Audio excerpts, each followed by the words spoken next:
बिस्मिल्लाहिर्रहमानिर्रहीम। Dear students, अस्सलामु अलैकुम। उम्मीद है आप लोग सब खैरियत से होंगे। आज हम जो लेक्चर शुरू करने जा रहे हैं, वैसे तो आप लोग इसके नाम से फेमिलियर होंगे, ठीक है। और इसमें ज़्यादा डिटेल जो है वो आपको ये चैप्टर नंबर 13 है, उससे भी आपको डिटेल मिल सकती है, मिल जाएगी इसमें। आज हम पढ़ेंगे ईथरनेट प्रोटोकॉल, ठीक है। ईथरनेट जो है ये क्या है, और वैसे आप लोगों ने देखा भी होगा, इसका नाम भी सुना होगा। बेसिकली ये जो ईथरनेट है ये प्रोटोकॉल है, और ये बनाया गया था स्पेशली फॉर लैन प्रोटोकॉल।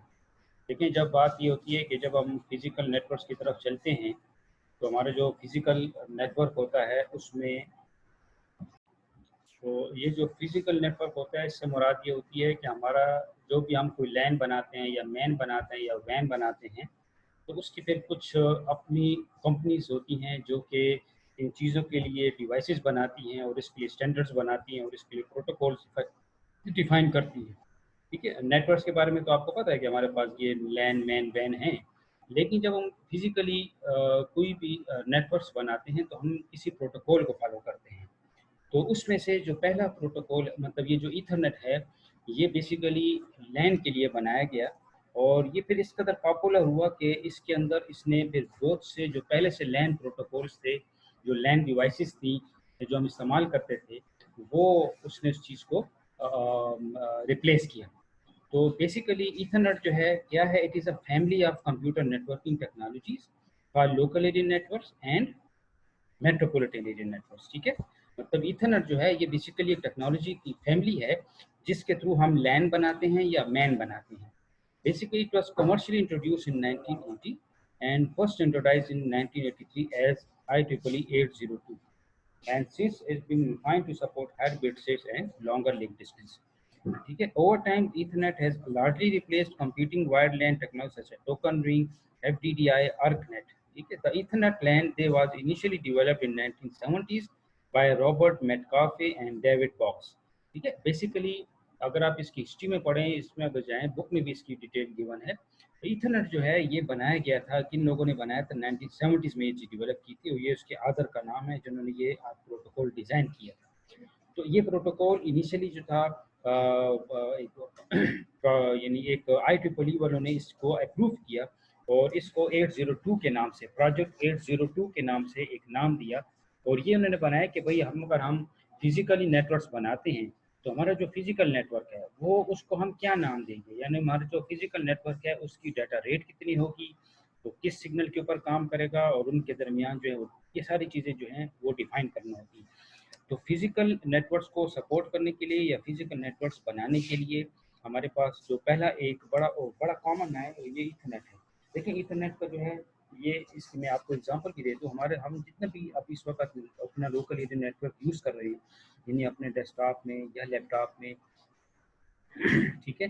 तो इसके अंदर जो हमारी जो डिवाइस लगी होती हैं, यानी जो हमारा नेटवर्क इंटरफेस कार्ड लगा होता है, वो बेसिकली ईथरनेट कंट्रोलर कहलाता है, यानी वो ईथरनेट बेस के ऊपर काम करता है, ठीक है। जब हम फॉर एग्जांपल कोई विंडो इंस्टॉल करते हैं, तो आजकल तो खैर आपको इस चीज़ का वो नहीं है, क्योंकि आजकल लेटेस्ट जो विंडोज़ हैं उसके अंदर ऑटोमेटिकली तमाम चीज़ें जो हैं वो बिल्ट इन मौजूद होती हैं, तमाम ड्राइवर ऑटोमेटिकली इंस्टॉल हो जाते हैं। लेकिन बाज़ औक़ात पुरानी जो विंडोज़ थी उसमें ये होता था कि हम मैनुअली सारा काम इंस्टॉल करते थे। क्या मतलब है कि हम इस चीज़ों को हैंडल करते थे कि हमारी डिवाइसेस जो लगी हैं कंप्यूटर के अंदर, हर डिवाइस या कार्ड या जो भी जिस फॉर्म में भी है उसको हमें इंस्टॉल करना पड़ता था।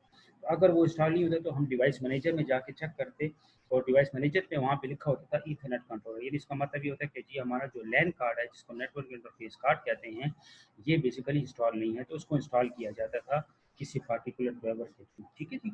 तो ईथरनेट जो है बेसिकली ये एक प्रोटोकॉल है। इस प्रोटोकॉल को IEEE वालों ने फिर अप्रूव किया, और इस प्रोजेक्ट का नाम उन्होंने बनाया 802 के नाम से, 802 ये नाम याद रखें। तो 802 जो जितने भी प्रोजेक्ट हैं वो हमारे ईथरनेट से बिलोंग करते हैं, और ये लैन के ऊपर इसका बहुत बड़ी अप्रोच है। और अब जो है, अब जो लोकल नेटवर्क में जो भी केबल हम यूज़ कर रहे हैं उसके अंदर जो है ये ईथरनेट का इस्तेमाल किया जाता है, ठीक है जी। बेसिकली अगर आप इसकी एवोल्यूशन की तरफ चलते हैं, तो ईथरनेट की फिर अपनी एक हिस्ट्री है, इसकी एक एवोल्यूशन है। इसके 4 फ्लेवर्स हैं, या आप ये कह सकते हैं कि ईथरनेट जो है वो जब स्टार्ट हुआ तब क्या था और अब जो है वो क्या है। मतलब इसकी इवोल्यूशन में अगर हम देखें तो हमारे पास 4 इवोल्यूशन है। इसका नाम है, नाम याद रख लें, स्टैंडर्ड ईथरनेट कहलाता है, फास्ट ईथरनेट है, गीगाबिट ईथरनेट है और 10 गीगाबिट ईथरनेट है। ठीक है, स्टैंडर्ड ईथरनेट का क्या मतलब है कि इसके ऊपर, इसके अंदर जो मैक्सिमम डाटा नेटवर्क स्पीड है, डाटा रेट है, वो 10 एमबीपीएस का है। फास्ट ईथरनेट जो कहलाता है वो 100 एमबीपीएस पे कहलाता है और गीगाबिट ईथरनेट जो कहलाता है वो 1 गीगाबिट्स पर सेकंड कहलाता है और 10 गीगाबिट ईथरनेट कहलाता है कि इसकी स्पीड जो है वो 10 गीगाबिट्स पर सेकंड है। तो ये ईथरनेट जो है इसको आपको 4 इवोल्यूशन में नज़र आएगा। अब तो खैर ये स्टैंडर्ड ईथरनेट नहीं है, अब तो ये गीगाबिट और ये हमारा चूँकि टोपोलॉजी नेटवर्क जो है उस कदर फास्ट हो गए हैं, टेक्नोलॉजी फास्ट हो गई तो उसकी जो ईथरनेट जो है वो भी चेंज हो रहा है। लेकिन ये याद रखें कि ईथरनेट जो है उसको हम 4 जनरेशंस में, या उसकी आप ये जनरेशन भी कह सकते हैं, 4 जनरेशन में आपको नज़र आएगा। नाम है standard Ethernet, fast Ethernet, gigabit Ethernet और 10 gigabit. Basically IEEE stand for, ये तो मैं आपको बता देता, institute of electrical and electronics engineers. तो यहाँ पे ये तो आपको पता है कि ये हमारे पास ये OSI मॉडल ले लें या TCP/IP मॉडल ले लें, तो हमारी अपर लेयर्स है, डाटा लिंक लेयर होती है, फिजिकल लेयर है और ट्रांसमिशन मीडियम होता है।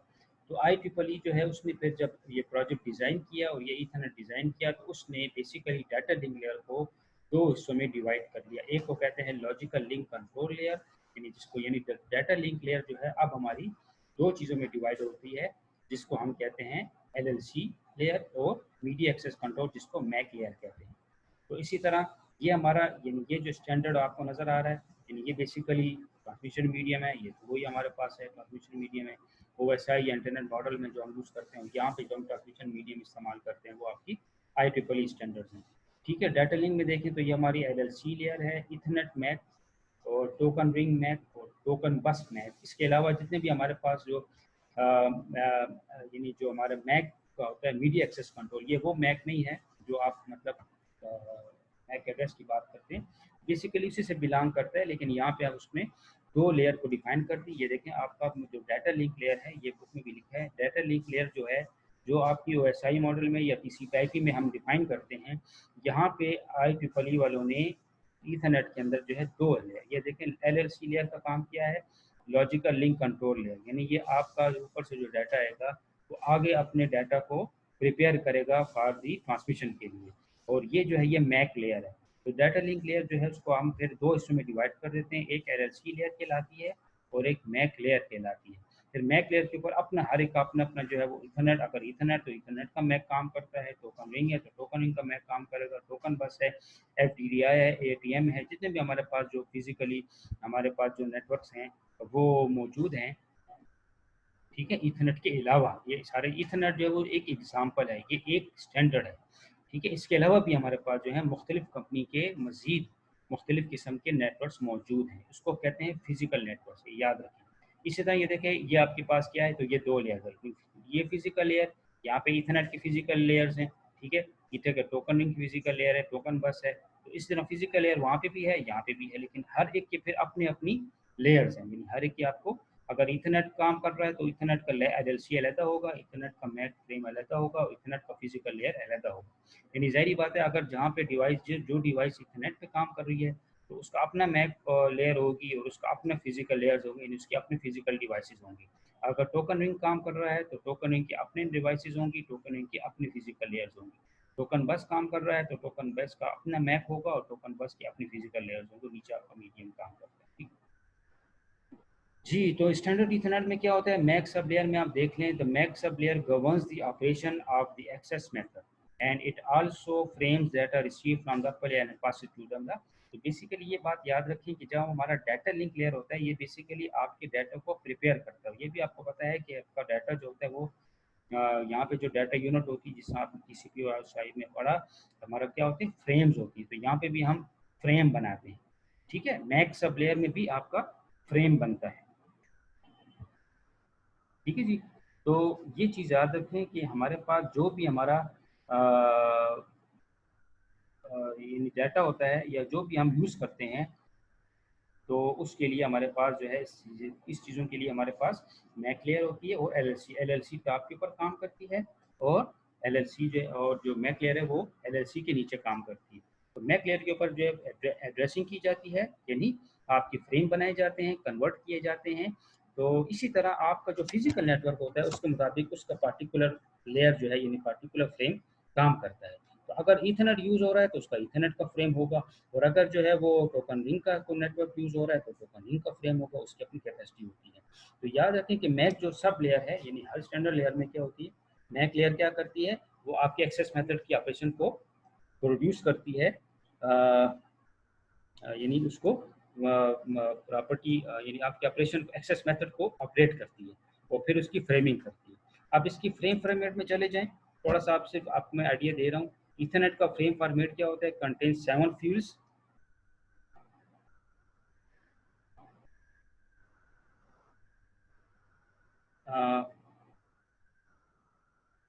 ओके जी। ईथरनेट फ्रेम जो है ये देखें, अगर आप देखें तो हमारे पास ये ईथरनेट फ्रेम्स है। अब ये जो आपको एग्जांपल बताई जा रही है ये आपका ईथरनेट फ्रेम कहलाता है, ठीक है। यानी ये वो फ्रेम है जो ईथरनेट नेटवर्क पे काम करता है। यानी जो हमारा ईथरनेट है, अगर हमारी डिवाइस ईथरनेट को फॉलो कर रही है तो उसके अंदर जो आपको फ्रेम बनता है, अब irrespective of the OSI frame या टीसीपी आईपी फ्रेम, हर डिवाइस का अपना, हर जो नेटवर्क हम इस्तेमाल करते हैं उसका फिजिकल फ्रेम होता है। इसके अंदर 7 फील्ड है, 1 2 3 4 5 6 7, 7 फ्रेम्स आपको नज़र आ रहे हैं। और ये जो फ्रेम है प्रीएम्बेबल एसएमडी यानी सोर्स है, ये आप इसकी टाइप ऑफ, ये हर एक की अपनी अपनी जो है वो ethernet destination address, source address है, लेंथ का टाइप ऑफ डाटा है, डाटा एंड पैडिंग हम करते हैं और सीआरसी यूज़ करते हैं जी। Acknowledgement must be implemented at the higher layer the format of MAC frame. आपके पास देखिए, तो अब आप इसको अंदाज़ा लगा लें कि हमारे पास ये फिजिकल लेयर हेडर है, ठीक है। 7, अब ये टोटल फ्रेम जो बनते हैं ये आपकी इसको आप ऐड कर लें तो ये आपका मैक फ्रेम बनेगा, ये आपका ईथरनेट का मैक फ्रेम है। 7 और 1 8, 8 और 6 14, 14 और 6 20, ठीक है। 20 और 2 22 और 4 26 बाइट्स का जो है वो फ्रेम बनता है, ठीक है। अब इसकी थोड़ी सी वो हम आइडिया पढ़ लेते हैं। प्रीएमेबल फ्रेम, द फर्स्ट फील्ड जो है वो आपका फ्रेम कंटेन 7 बाइट्स है, ठीक है। अल्टरनेटिंग जीरोज होती हैं। स्टार्ट फ्रेम डिलीमीटर है, ये बताता है आपका कि आपके भाई यहाँ से फ्रेम स्टार्ट हो रहा है, ये 1 बाइट का फ्रेम होता है, इसकी अपनी वैल्यूज होती हैं। डेस्टिनेशन एड्रेस है, ये वही 6 बाइट्स का है जो कि आपका डेस्टिनेशन स्टोर का पैकेट, क्योंकि यहाँ पे क्या होता है डाटा लिंक लेयर पे क्या होता है, आपका मैक एड्रेस काम करते हैं तो वो आपका 6 बाइट्स का होता है। सोर्स एड्रेस होता है, ये भी आपको पता है, physical address of the sender of the packet है, जो सेंडर है, जो मैक एड्रेस सेंडर का होगा, जो आपका रिसीवर का होगा वो दिया जाएगा। और लेंथ या टाइप है, ये बताएगा कि जी लेंथ फील्ड क्या है। द ओरिजिनल इथरनेट यूज जो होता है, this the upper layer protocol using MAC, ठीक है। इसकी अपनी एक नाम बताते हैं हम उसको डाटा। अब डाटा का मतलब कि ये वो डाटा है तकरीबन आपका जो जिसके अंदर आपका फ्रेम के अंदर एक्चुअल डाटा है, उसके लिए आपके पास इतने बाइट्स हैं। और सीआरसी हम यूज़ करते हैं एरर डिटेक्शन के लिए, तो हमारे पास एक टेक्निक है। तो अगर आप देखें तो फ्रेम लेंथ जो है वो हमारी बनती है, मिनिमम जो फ्रेम लेंथ बनती है वो 64 बाइट्स की बनती है, और अगर हम मैक्सिमम फ्रेम लेंथ लगा लें तो ये बनती है 1518 बाइट्स। 1518 बाइट्स, ये याद रखें, ठीक है। 512 बिट्स या 64 बाइट्स, ये देखिए Ethernet has impose a restriction on the both the minimum of the frame, ठीक है। अगर मिनिमम अगर फ्रेम है जिसके अंदर कम से कम अगर आप बनाएं तो ये आपके 64 बाइट्स बनते हैं, 64 बाइट्स का मिनिमम फ्रेम बनता है। और अगर आप उसके अंदर डाटा को शामिल कर दें तो प्योर डाटा के जिसके अंदर जो आपका फ्रेम कन्वर्ट होता है तो ये तकरीबन 1518 बाइट्स का बनता है, ये याद रखें 1518 बाइट्स। तो ये जो आपके ठीक है। तो जब आप इनको देखेंगे, वैसे बुक में भी इसकी डायग्राम मौजूद है, आप वहाँ से इसको स्टडी कर सकते हैं। तो आपका ये क्या आपको वो पूछे कि जी हमारा आपका जो ईथरनेट का फ्रेम है वो कैसे काम करता है, वो ये कितने साइज़ का है, तो आप उसको कह सकते हैं कि हमारा जो मिनिमम फ्रेम लेंथ है ईथरनेट का, ईथरनेट नेटवर्क की बात हो रही है, वो 64 बाइट्स बनता है, सॉरी, ठीक है। और आपका अगर मैक्सिमम फ्रेम लेंथ, यानी मैक्सिमम का क्या मतलब है वो इधर बताया गया है, 1518 बाइट्स बनते हैं। The minimum length is required for the correct operation of CSMA CD and the maximum length is used to reduce the size of the buffer. It also prevents one station from monopolising the share memory. तो इसका मतलब ये है, requirements क्या है इसकी, ये है कि हम अगर आपने प्योर ऑपरेशन करनी है तो कम से कम आपकी जो मिनिमम लेंथ होगी वो 64 बाइट ज़रूरी होती है। जब तक आपका 64 बाइट का फ्रेम नहीं बनेगा, आपका वो पैकेट जो है यानी जो डाटा है वो आगे ट्रांसफ़र नहीं किया जाएगा, ठीक है। और इसी तरह जो है आपका जो बफर का साइज़ है मतलब वो इसलिए हम कम करते हैं ताकि हमारा मैक्सिमम डाटा इसके अंदर आ जाए। तो 1500 बाइट्स का ईथरनेट का फ्रेम बनता है। इसी तरह अगर आप देखें तो एड्रेसिंग की तरफ चलते हैं। हर एड्रेसिंग क्या होता है, each station on the ethernet such as PC और station there is its own network interface card. ये भी आपको मैंने बताया है कि इस ईथरनेट के अंदर क्या होता है, हर पर्टिकुलर स्टेशन का अपना एक एनएससी कार्ड होता है। NSC fits inside the station and provide the station with 6 byte physical. ये आपको पता है कि 6 बाइट का मैक एड्रेस होता है, ठीक है। 6 बाइट मीन 48 बिट्स। और ये हमेशा जो है वो आपको मैं पिछली क्लासों में बता चुका हूँ, 12 हेक्साडेसिमल होते हैं, 48 बिट्स होते हैं, ठीक है। तो ये आपको इस किस्म का एक 6 बाइट्स का एड्रेस जो है वो आपको नजर आएगा, ठीक है जी। फिर आपके पास हम चलते हैं तो हमारे पास एड्रेसिंग के फिर हमारे पास 3 किस्म के एड्रेसेस हम याद करें, याद रखें कि हमारे पास जो है एक एड्रेस जो होगा वो यूनिकास्ट होता है, मल्टीकास्ट होता है और एक ब्रॉडकास्ट एड्रेस होता है। यूनिकास्ट एड्रेस जो होते हैं उसे 1 to 1 कम्युनिकेशन के लिए हम इस्तेमाल करते हैं, ठीक है, जो रिप्लाई के तौर पे इस्तेमाल होता है। और मल्टीकास्ट का मतलब है कि एक एड्रेस जो है वो आप जो कम्युनिकेशन एक से ज़्यादा लोगों से करना चाहते हैं तो आप वो मल्टीकास्ट कहलाते हैं। और अगर आप तमाम के तमाम डिवाइसेस से करना चाहते हैं तो एक ब्रॉडकास्ट एड्रेस होता है। तो यहाँ पे भी आपको यही बताया गया है कि इथरनेट के अंदर भी जो है वो यूनिकास्ट क्या मतलब क्या है, the unicast defines only one recipient, the replacement bye sender receiver is 1 to 1, ठीक है। तो लीस्ट सिग्निफिकेंट बिट, ये फिर हम खैर इंशाल्लाह इसको आगे चल के डिस्कस करेंगे। मल्टीकास्ट एड्रेस क्या होता है, ग्रुप ऑफ एड्रेसेस है जो कि सेंडर रिसीवर के अंदर 1 to many को शो करता है। और ब्रॉडकास्ट जो होता है वो स्पेशल केस ऑफ मल्टीकास्ट होते हैं, जिसमें तमाम बिट्स जो होते हैं वो 1 होते हैं, ठीक है। खैर ये जो बिट्स 1 है इसकी फिर हम आगे आईपी एड्रेसिंग जब हम पढ़ेंगे तो उसके अंदर इसको डिस्कस करेंगे। एक्सेस मेथड, तो ये याद रखें ईथरनेट जो होता है वो एक्सेस मेथड पे काम करता है। एक्सेस मेथड कहते हैं कि इसका मेथड क्या है। तो ईथरनेट जो है हमारे पास 2 आपको इस वक्त नज़र आएंगे, ये याद रखें, नोट कर लें इस बात को। हमारा जो ईथरनेट है वो इस वक्त 2 लेवल पे काम कर रहे हैं। एक को कहते हैं वायर्ड लैन होता है, एक को कहते हैं वायरलेस लैन होता है। याद रखें ईथरनेट हमारे जिस तरह आप रियल लाइफ में भी देखें तो एक हमारा जो है लोकल एरिया नेटवर्क वो होता है जिसके अंदर हम वायर्ड यूज़ करते हैं, यानी केबल यूज़ करते हैं, ठीक है, सही है जी। और एक लाइन वो होता है जिसको हम वायरलेस लैन कहते हैं, जिसको डब्ल्यू लैन कहते हैं, जिसको आम जुबान में वाईफाई वाला लैन कहते हैं, जो हम आम अपने दफ्तर में और ऑफिस में घरों में इस्तेमाल किया जाते हैं। तो इस मकसद के लिए ये याद रख लें कि हमारा जो एक्सेस मेथड है, अगर हम इथरनेट का लैन बना रहे हैं, अगर वो वायर्ड लैन है तो उसका एक्सेस मेथड कहलाता है CSMA-CD। CSMA-CD का क्या मतलब है, कैरियर सेंस, ये एब्रीविएशन याद रखें, ये प्रोटोकॉल का नाम है, एक्सेस मेथड का नाम है। The name of the access method used in wired network Ethernet is called CSMA, Carrier Sense Multiple Access with Collision Detection, ठीक है, Carrier Sense Multiple Access with Collision Detection, ठीक है जी। इसका मतलब क्या है कि कैरियर सेंस का क्या मतलब है कि आपका जब भी कोई कंप्यूटर या डिवाइस या स्टेशन डाटा सेंड करेगा वो पहले कैरियर को सेंस करेगा, यानी अपना मीडियम को सेंस करके क्या मीडियम जो है वो फ्री है या नहीं है। मल्टीपल एक्सेस का क्या मतलब है कि आपका मीडियम चूंकि एक होता है तो इसीलिए उस सूरत में आपका जो डाटा है या जो मीडियम सेंस करने से पहले मल्टीपल मीडियम जो है वो शेयर मीडियम होता है, जिस वजह से हमें उसको एक्सेस करना पड़ता है बहुत से लोग।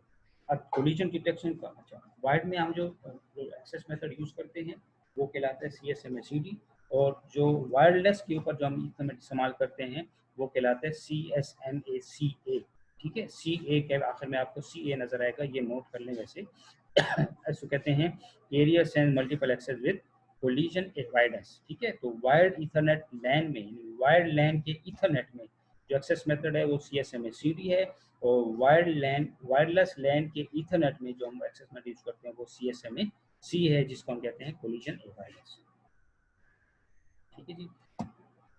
अच्छा, अब हम आगे चलते हैं तो ये हमारा जो स्टैंडर्ड इथरनेट है, अब स्टैंडर्ड इथरनेट को भी आप आगे चल के 4 आपको उसको हमने डिवाइड किया था, 4 उसके मज़ीद वेरिएशंस हैं।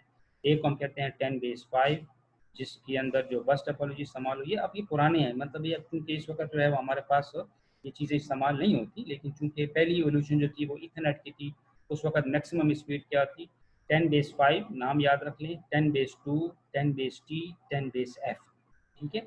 ये जो 10 वाले याद रखें कि ये हमारा स्टैंडर्ड ईथरनेट कहलाता है। और स्टैंडर्ड ईथरनेट में हमारे पास ये होता है कि हमने उसके लिए 4 चीज़ों में इस्तेमाल की।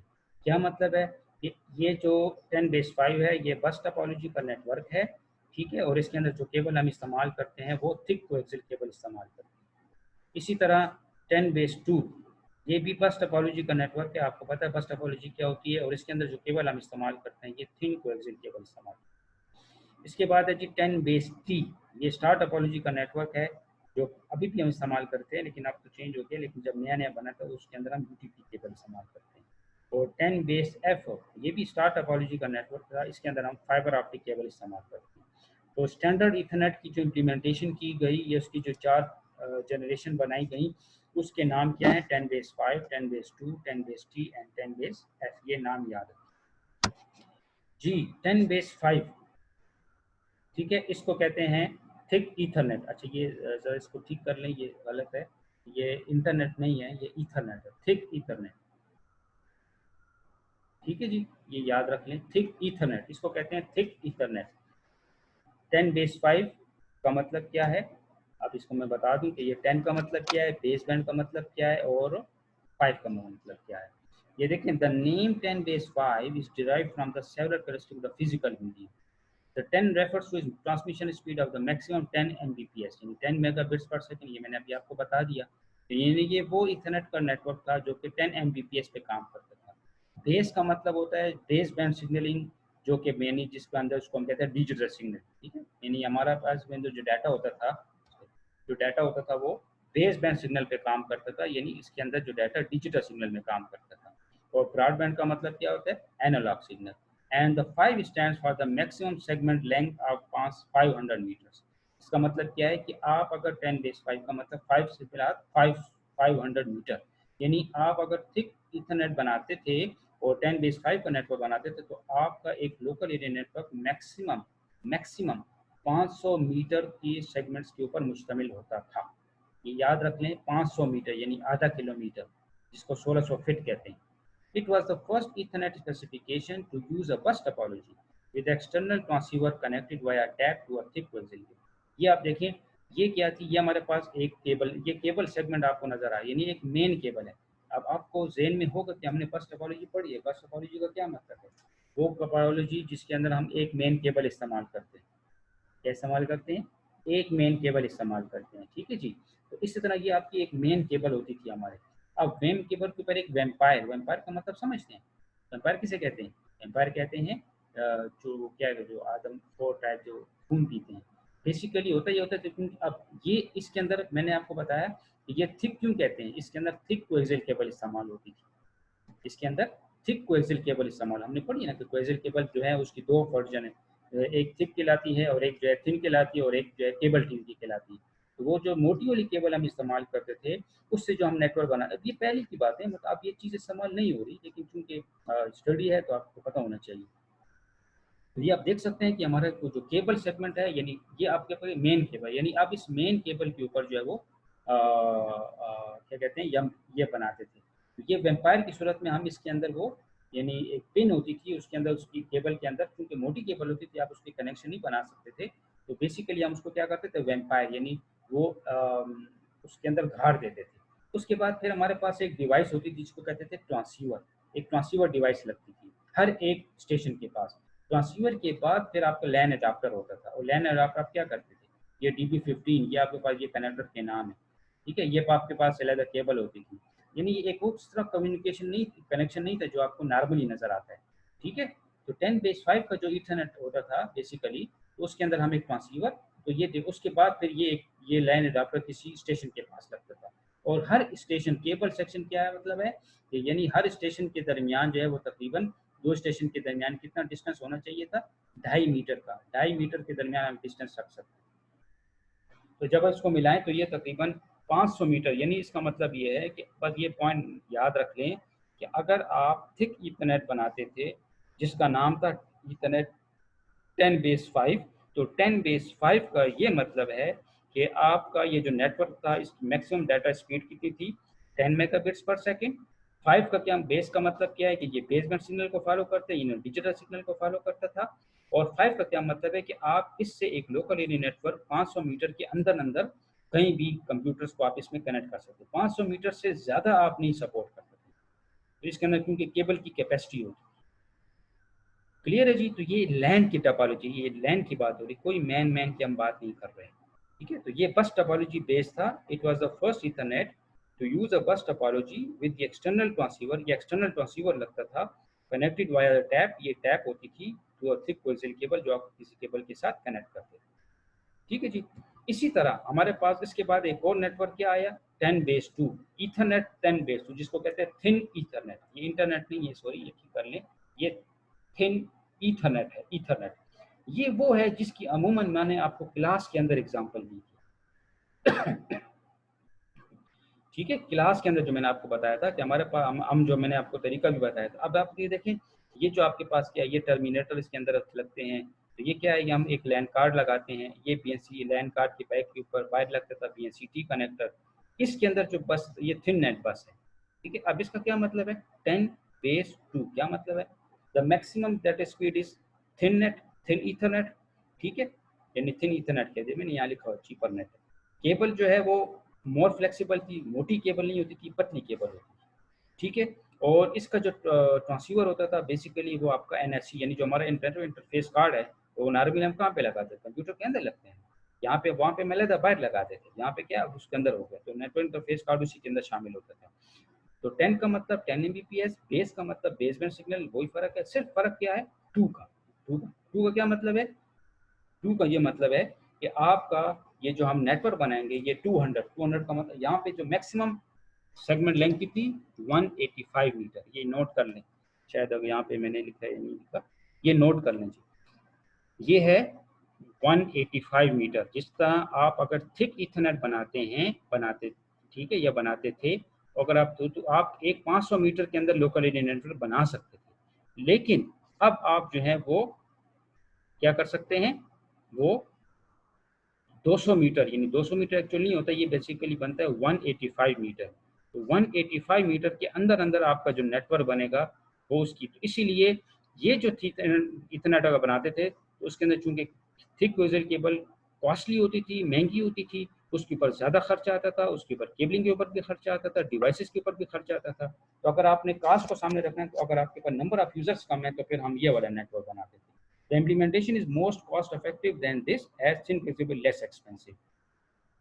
ठीक है, इसी तरह यहाँ पे हमारे पास तो ये देखें BNC-T कनेक्टर है, और यहाँ पे फिर आप कनेक्शन लगाते थे, इंटरफेस कार्ड लगता था वहाँ पे बैक के ऊपर, और ये कनेक्शन आप 1 बाई 1 किलो देते थे। ठीक है जी। अच्छा, नेक्स्ट जो हमारे पास है वो है 10 बेस 2, सॉरी 10 बेस T, यानी ट्विस्टेड पेयर ईथरनेट। तो ये तो आपको उसको पता है कि आपके पास जब नए हमारे पास स्टार टोपोलॉजी आ गई, तो टोपोलॉजी में आपने क्या किया, आप यूज़ करते थे, तो आपने जहाँ पर डिवाइसेस को कंप्यूटर के साथ लगाते थे। थर्ड इम्प्लीमेंटेशन जो है वो 10 बेस T है, जिसको ट्विस्टेड पेयर ईथरनेट कहते हैं। It is star topology and the station are connected via 2 pairs of twisted pair copper, one for sending and for the receiving between the station and hub. The maximum length जो है उसके अंदर 100 metre होती है, तो अभी भी वही है, यानी 10 का मतलब क्या है, 10 Mbps, बेस का मतलब बेसबैंड सिग्नल, T का मतलब ट्विस्टेड पेयर है केबल। ये याद रख लें, अब यहाँ पे कोई नंबर नहीं है, ये स्टैंडर्ड्स के नाम है, जो जिन्होंने इथरनेट ने बनाया तो उन्होंने इसके लिए आपको बात की रखा, उन्होंने यहाँ पे टी का मतलब है ट्विस्टेड पेयर, तो इसके अंदर अब केबल चेंज हो गई है, ट्विस्टेड पेयर केबल आ गई थी, तो फिर इसके अंदर जो हमने नेटवर्क बनाया उसको हम ट्विस्टेड पेयर नेटवर्क कहते हैं। क्लियर है जी, तो ये नाम याद रख लें, 10 बेस T का ये मतलब इसके अंदर हब इस्तेमाल करते हैं। ठीक है जी, और ये याद रखें कि हमारे पास हब से और कंप्यूटर का जो डिस्टेंस होता है ये 100 मीटर के अंदर अंदर होना चाहिए। इसी तरह ये 10 बेस 5 का एफ का नेटवर्क है, ये फाइबर इसको कहते हैं, 10 बेस FL भी कहते हैं। ठीक है, तो ये आपका हब है, ये बेसिकली स्टार टोपोलॉजी था, लेकिन अब यहाँ पे फाइबर लिंक हमारे पास होती है, यानी कंप्यूटर का के ऊपर भी, कंप्यूटर के अंदर भी फाइबर लिंक लगी है, फाइबर केबल है, और आपका हब जो है ये भी फाइबर है, तो ये फाइबर लिंक है। Although there are several types of optical fibers, ठीक है, बस मोस्ट कॉमन ये पहले वक्त की बात है जब नई नई फाइबर ऑप्टिक निकली, तो ये टेक्नोलॉजी वाइज जो है टोपोलॉजी स्टार टोपोलॉजी है, लेकिन जो है इसको हम ऑप्टिक केबल की वजह से इसको कनेक्ट करते हैं। ठीक है जी, तो ये आज का हमारा टॉपिक था, आज हमने इथरनेट के ऊपर पढ़ा। मजीद आप जो है इसमें चैप्टर नंबर 13 है, स्टडी कर सकते हैं, और हमने आज इसके अंदर जो है जो इथरनेट के ऊपर बात की है, वो इथरनेट के अंदर हमने सिर्फ आज स्टैंडर्ड इथरनेट के ऊपर लेक्चर बनाए। उम्मीद है आपको क्लियर होगी। Thank you.